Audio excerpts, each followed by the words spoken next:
I know you can't tell any of the other tables, but you can tell us. Who's the new director? Do you really want to know? I definitely, yeah. So do we. We don't know, honestly. We don't know. So is it not revealed in the Simmons. first episode? Simmons, oh god. Oh, not for, I mean, Better be careful. Be careful, Henry.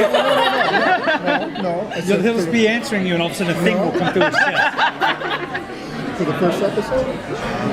Well, I'll just say, not for us. So you're in character right now. No, it's not clear for. Okay, I'll give it up. It's not clear. It's not clear for a second who it is, and yet I do feel that this table is special. Yeah. And so I feel like we can say that it's Fitz. Okay, it's not Fitz. It's I think it's Talbot personally. it kind of, he was starting to be Talbot for a second. What I can say is that with the Sokovia Accords and the end of Civil War, it's clear that the world's very much aware that there are enhanced people around, and so they're going to need an organization to deal with that that's under some government control. And whatever that government control is, they clearly didn't feel that Phil Coulson should be the director. Now, this is something that's actually very interesting, is that Coulson, we've always seen him in a position in the government. That's where we were first introduced to him in the movies. He's always been with Or was he? Because he does walk around in Iron Man saying, I'm with the Strategic Homeland Intervention Enforcement Logistics Division. But it's something governmental. He's always been, we don't know, he's always been kind of something governmental or something like that. Shieldish. This is the first time he's been away from that. It's the first time he's been really without that kind of structure. So can you kind of tell us about what that's going to be for him? Because if he doesn't have his... Well, it's funny you say that, because I had that same question early on. I never thought S.H.I.E.L.D. was... The thing about S.H.I.E.L.D. was it was never a government organization.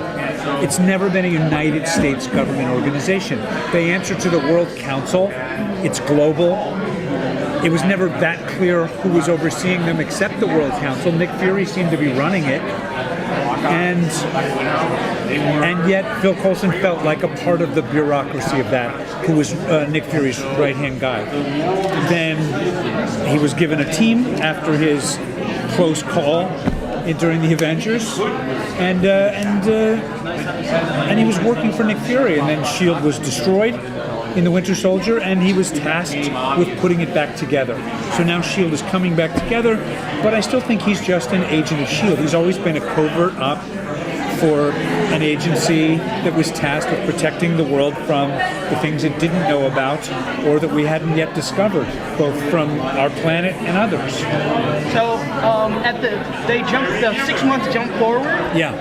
Coulson looked very defeated when he was sort of chasing Daisy. He was sort of chasing her, and it looked like he didn't think that was ever going to happen. Do you think Coulson's given up on her? What?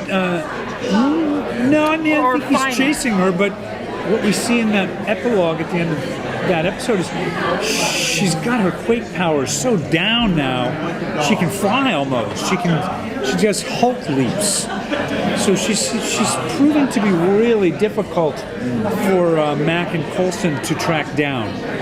But has he given up on her, like, ever getting her back in the fold? That's really what I meant. That doesn't strike, that's not the Phil Coulson I know.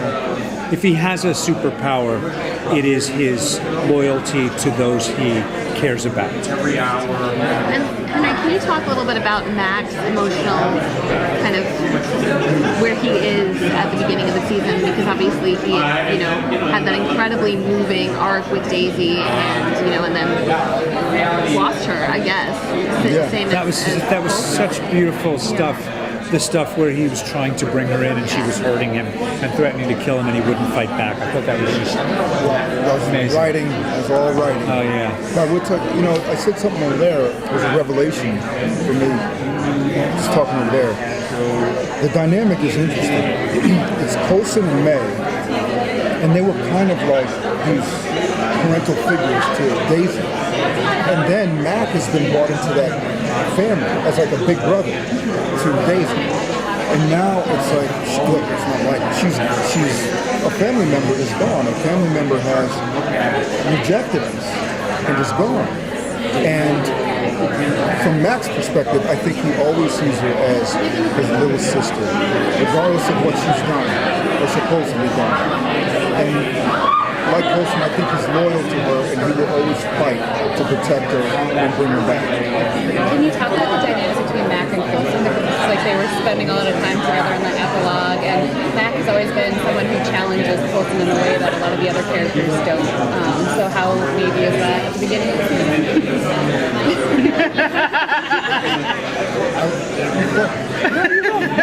No, please. You should cut my arm off. I feel like the least you can do is maybe. What's your point of view? Yeah. I think, the thing is, I think, I would say towards the end of season 2, developed so much respect for each other, even though we were at odds.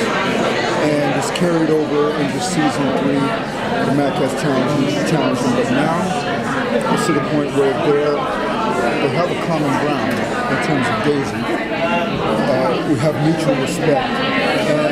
And you feel a little bad about. Matt's always like, what do you mean? I saved your life. Yeah, I agree. By the end of that arc, the choppity chop, I think they kind of ironed out a lot of their differences. So much so that when Coulson knew he had to go rogue himself to take out his girlfriend's assassin, he put Mac in charge of S.H.I.E.L.D. And I thought he did. I was watching it going, wow, he's a really good director. Maybe he's the new director. Except,